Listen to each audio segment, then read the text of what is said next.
আমি ঘাটের বৈধ ইজারাদার, কিন্তু কুচক্র বাহিনীগুলো আমার নামে অভিযোগ করে থেমে থাকেনি। আমি আজ এই সাংবাদিক সম্মেলনের মাধ্যমে একটা বিষয় ক্লিয়ার করতে চাই। নেত্রকোনায় অবৈধভাবে বালু উত্তোলন বন্ধের দাবিতে সংবাদ সম্মেলন। রিপোর্ট করেছেন রাজীব সরকার। নেত্রকোনায় অবৈধভাবে বালু উত্তোলন বন্ধের দাবিতে সংবাদ সম্মেলন হয়েছে।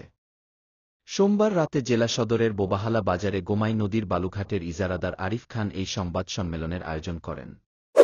এ সময় কৈলাটি ইউনিয়ন বিএনপির সাংগঠনিক সম্পাদক মোনায়েম খান, যুবদলের সিনিয়র যুগ্ম আহ্বায়ক মুকলেছ মণ্ডল, জুয়েল মিয়া, সদস্য ইমাম হোসেন সহ অন্যান্যরা উপস্থিত ছিলেন।